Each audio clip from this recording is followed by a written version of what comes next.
Hi guys! K1 visa ka ba? Nandito ka na ba sa US? At plano mong maglakad ng green card? Ito guys, bibigyan ko kayo ng konting tips. Ah, para sa para sa application registration so permanent residence adjust status ay kailangan ninyo ng Form G-1145. Yun yung approved na papel galing sa US, pinapadala sa iyo sa Pilipinas. Meron ka niyan at ang asawa mo. Copy ng uh, biographic, yung passport mo, yung front. Copy of K1 visa form I-94. Copy of marriage contract. Kung kayo'y kasal na ha, dalawang 2x2 size colored photos. Copy of COVID vaccine card. Ako meron ako galing sa Pilipinas. Pero nagpagawa pa rin ako dito kasi nga na-expired yung aking medical. And then, yan pag nagpa-file kayo ng mga papel kasi apat ito guys. Lahat yan maglalagay kayo ng biographic passport copy, visa, marriage contract, what else? COVID vaccine. Ito naman pag nagpa-file ka ng I-131. Supporting news applications for travel documents. The same thing. Form G-1145. And then yung duly accomplished ng I-131 form. Katulad din itong isa. Duly accomplished I-765. Ito yung authorization sa pagtatrabaho. Tapos, biographic page of passport. And then, copy of K1 visa, page, and form I-94. Alam mo yung I-94, yun guys, yun yung pagdating nyo sa Amerika. Makikita nyo yan sa online. Kung kailan kayo dumating. Isisin nila sa'yo, yun ang ipiprint nyo. Ito yung I-94. And then, yun, marriage certificate. 2x2. Kasi, sa bawat nalalakarin mong papel, dito, ilalagay mo itong mga requirements na ito. Sinulat ko guys. Ay mga requirements na ito, sa bawat papel, sa bawat document, i-attach mo dito kung ano yung kinakailangan. Basta, ito, mayroon kang form G-1145. Sa bawat documents na iyong gagawin, meron kang ilalagay nito. Okay?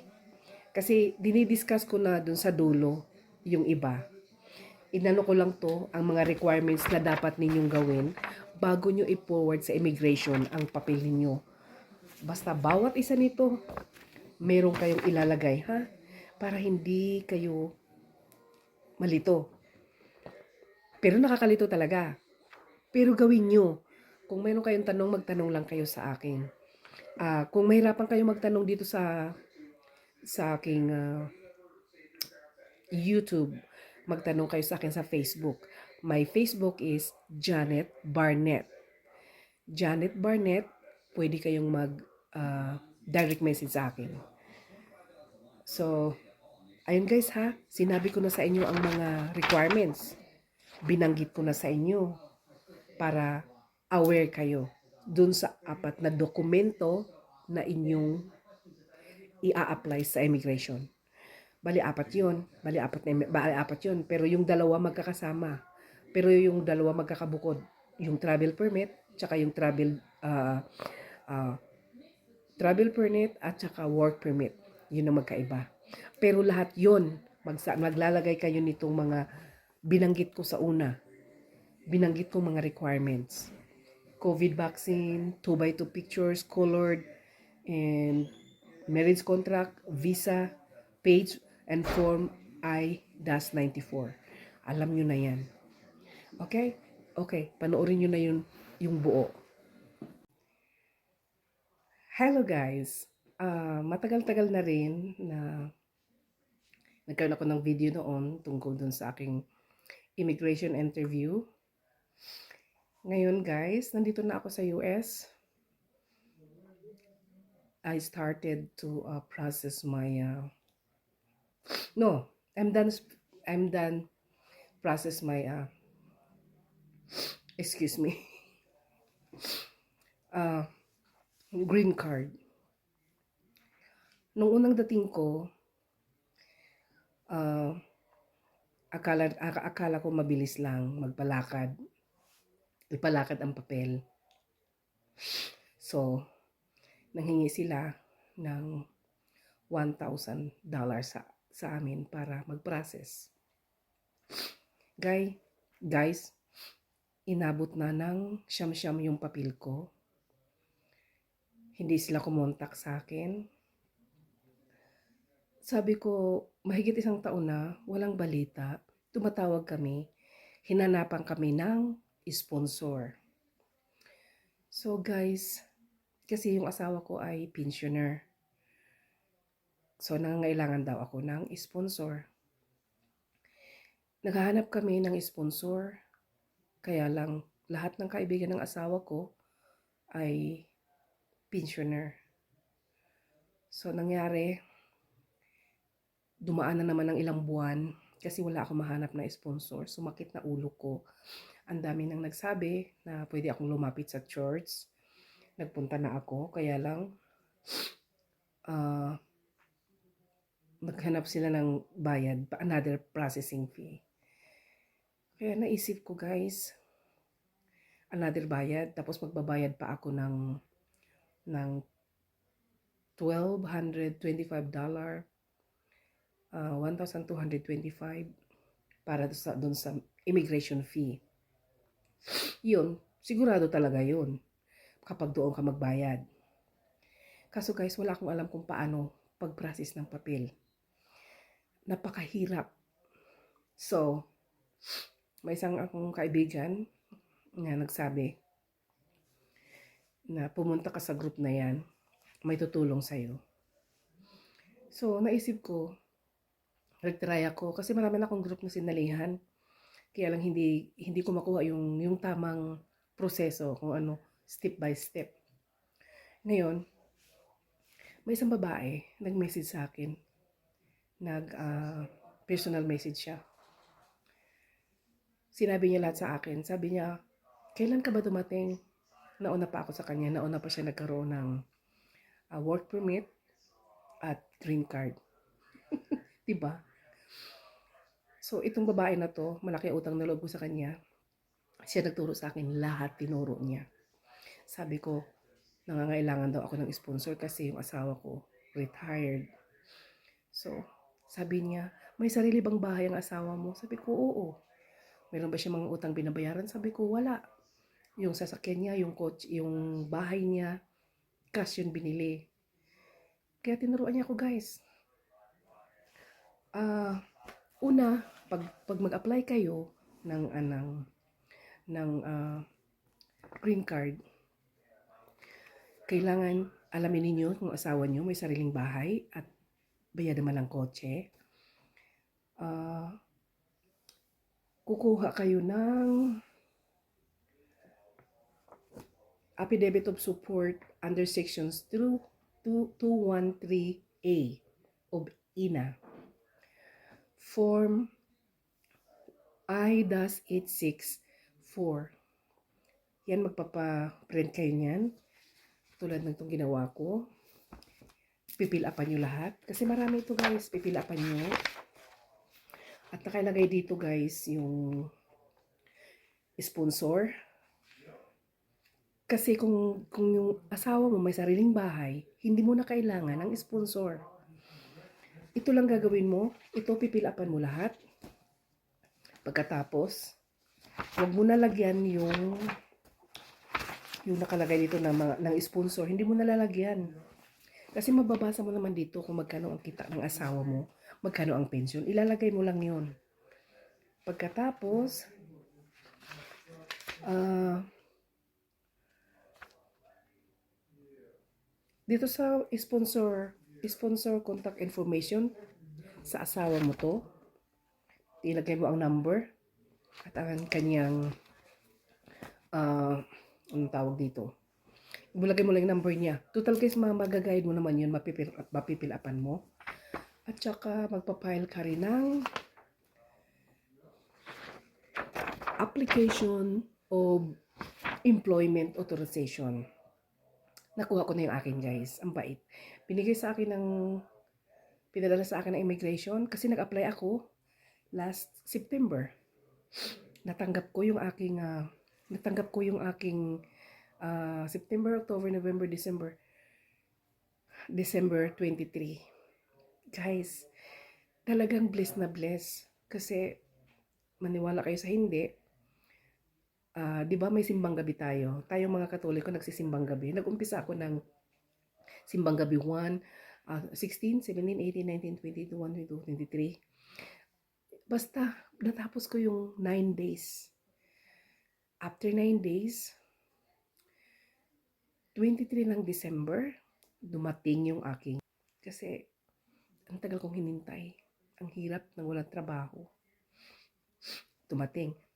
Pero bago yun nangyari, nung pinadala ko yung aking mga papel, kasi yung aking medical ay nag-expired. Dapat pala talaga, pagdating mo dito, maglakad ka agad ng papel mo bago ma-expired yung medical. Magkano ang ginastos ng medical, guys? Halos umabot ako ng $600.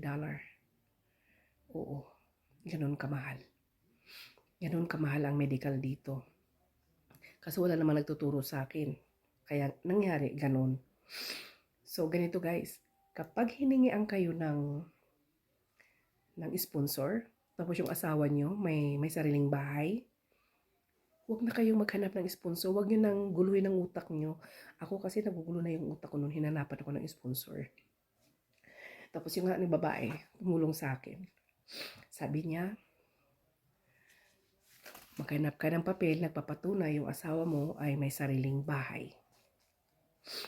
Good guys, ang nangyayari, pupunta kayo doon sa parang city hall ba?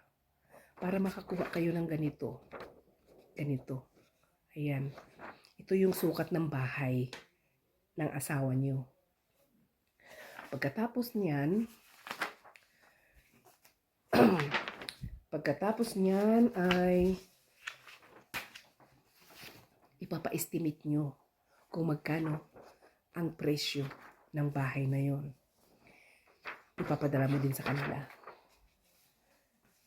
Ayun guys, kung saan makakakuha ng ganon, ng ganito, sa Zillow. Zillo. Nakuha lang namin yan sa online. Isi-search nyo lang. Magtulungan kayong mag-asawa. Yun ang sinabi niya sa akin. Pagkatapos noon, eto, pumunta kami ng assessor's office. Binigyan kami nito. Na nagpapatunay na siya talaga ay may-ari ng bahay at kung gaano kalaki ng lupa, lahat-lahat ibibigay naman sa iyo ng City Hall. At ang pinaka-importante sa lahat, tax. Yung tax na binabayaran ninyong asawa nyo sa bahay at lupa. At kailangan din, kasi ang asawa ko, 2 yung pension niya. So ngayon, doon sa kanyang unang trabaho na nakakuha siya ng another pension, may papel na ganito. Kailangan meron kayong ganitong papel.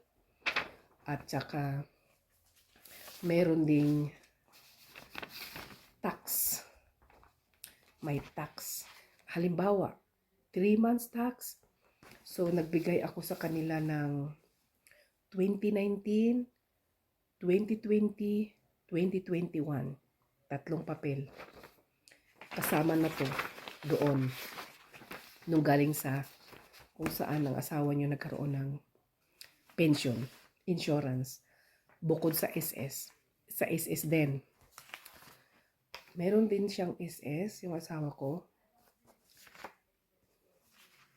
Merong taon-taon magpapadala sila ng katulad nito. Nanghihingi pa kami nito sa SSS. Galing sa SSS. Pero tuwing every year magpapadala sa inyo ang SSS. Yung total lahat ng natatanggap mo. Tapos nagbigay ako ng 2001, 2002, 2020, 21, 22. Yun ang pinadala ko. Katibayan na yun, tumatanggap ang asawa ko ng pension kada buwan. Ayun guys, ayun ang ginawa ko. Ginather ko lahat ang papel. Kasi ang daming papel. Na-approve naman siya. O, diba? Ang saya-saya ko. Pero bukod pa doon sa adjustment, sa employment, as adjustment status, meron pang isang papel. Ano ba yun? Applications of Oo, ang pinaka-importante sa lahat. Yung application to registered permanent resident of adjust status. Ito talaga yung sa green card. Ano siya? Form I-485. Ito na yung sa permanent residence. Tsaka permanent residence, mayroon pa isa. Yung sa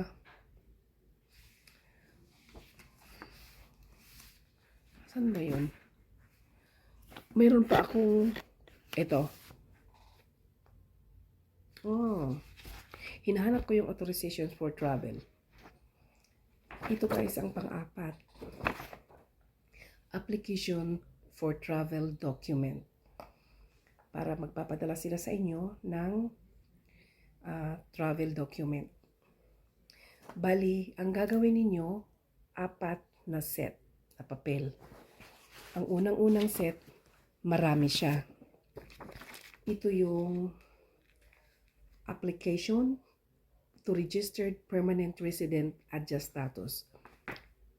Form I-485. Yan yung una. Adjust status. Ito yung para sa green card mo. 18 pages siya lahat guys. Ayan. 18 pages. Ito naman makikita nyo sa online. Ipiprint nyo lang. At suggest ko sa inyo, dapat meron kayong printer. Kasi mas maganda. Kasi mas magastos kapag wala. Kasi nangyari sa akin, paprint ako ng paprint. Okay. Ito yung pangalawa. 1 to 10. Ayan guys. Makikita mo ito. I-864. Ito yun affidavits under sections 213A of INA. Ito yung AOS. Ito yung AOS. Dito ninyo ilalagay ang hinihingi nilang magpapatunay na ang asawa mo ay may-ari ng bahay at meron siyang SSS. Yun, dito nyo ilalagay para hindi na kayo hindi kayo hanapan ng sponsor. Yun, pangalawa.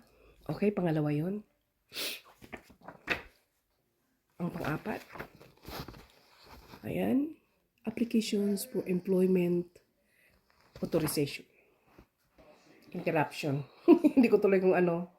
Naipakita ko na ba yung applications of employment authorization? Ito yun guys. Sa mga gustong makaalam. Ayan yung inyong ipiprint. Ano siya? 1 to 7. Ayan. 1 to 7. Pipilapan nyo lang to. At may guide naman. Alam nyo kung anong isusunod-sunod. At yung huli nga, yung travel documents. Kaya guys, 4 na dokumento ang pipilapan ninyo. Madami. Pero kung magagawa ninyo ng tama, at yung medical ninyo ay hindi naman expired, hindi kayo gagastos ng tulad sa akin. Ako, gumastos ako ng malaki. Expired yung aking medical. Kaya, nalakihan talaga ako. Tapos yung $1,200, $1,225. $1,200.25. Yung processing yun. Doon kayo magbabayad sa pwede kayo magpunta ng post office kasi cheque. Yun isasama ninyo. Ako, ganito ang ginawa ko. Kumuha ako ng 3 ganito, tagi-isa. Bawat isa, isang dokumento. Halimbawa, applications to travel document, isang ganito. Bali, 4 ang ganito ko. Ay, no, hindi 4. Kasi, ang travel document, ang employment authorization, yan magkabukod. Pero, yung adjust status, tsaka affidavit of support, magkasama yon. Pagsamahin mo yung dalawa. Kaya, bali 3 lahat ang aking papel, ang aking dokumento. Kaya, 3 ganito. Nilagyan ko ng application of travel document. Bawat isa, application of work authorization, adjust status, and ano ba yung isa? Hindi ko kasi ito yung AOS. Ito yung adjust status, yung 10 pieces. Pero yung isa, yung 18 piraso. Saan na ba yun? Nawala na yung ano niya. Saan ko nalagay?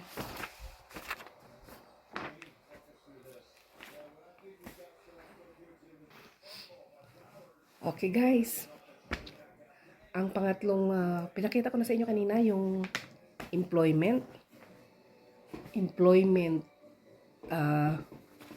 authorization and applications of travel documents. Magkaiba yan sila ng envelope, okay? Basta yung applications to register permanent residence or adjust status. Ito yung 18 pages at affidavit of support. Magkasama sila sa isang ganito. At lagyan nyo ng pangalan sa labas. Like affidavit of support, under section. Yan. Pagkatapos, bali, ang ganito ko ay 3. Employment authorization at saka yung travel documentation. Application of travel documentation. Magkaiba yun. Bawat sa labas, lalagyan mo siya ng pangalan. At yun nga, ang hiningi nila sa akin, kasi hindi ko pa nakumplituhan yun. Kasi nung pinadala ko ng September, at hindi naman na-approve yung aking medical, sabi mag-ulit daw ako. At inulit ko din yung adjust status, yung asawa ko. Ang magpapatibay na talaga yung bahay ay kanya. Kaya, yun nga, kumuha ako sa SSS tsaka sa isang pension. 2 kasi pension niya. May sulat doon, siguro tuwing December at saka January, may pinapadala ang SS. Tsaka, yung natatanggap mong pension, kada buwan, kailangan mag-send ka rin ng 3. Halimbawa, 2001, 2002, 2003. Iyan, mag-send ka doon. Ang asawa ko dalawa yung pension niya. Kaya ganun din ang ginawa ko. Nakatanggap siya ng 2050, 19, 20, 21. Yan ang binigay ko. Tapos, kumuha ako ng tax sa pinaka-city hall nila dito na nagpapatunay na nagbabayad siya ng tax. So, ayun guys, pati yung medical ko, napasa ko na agad. Ayun, December nakuha ko na yung employment. December. So, ang sabi ng kaibigan ko, kung matanggap mo na yung employment mo, authorization, magbilang ka lang. Mga January or February, matanggap mo na yung green card mo. O, di ba guys? Sa hindi ko inaasahan na makuha ko agad yun. Hindi naman agad. Kung alam ko lang sa umpisa na ganun ang gagawin, nakakuha na agad ako. Kaso lang, yun na nga. Ganun talaga. Huling-huli ang pagsisisi. Kaya kung ako sa inyo, kasi nagpalakad ako eh. Huwag na kayo magpalakad. Kayo na lang maglakad. At kung meron kayong question, magtanong lang kayo. Sasagutin ko kayo. Kasi sariwa pa sa utak ko ang ginawa ko. At yun din ang ginawa nung kaibigan ko nagturo sa akin last year. Kaya, kaya natin to. Okay. My name is Janet. Good luck sa atin. Bye-bye.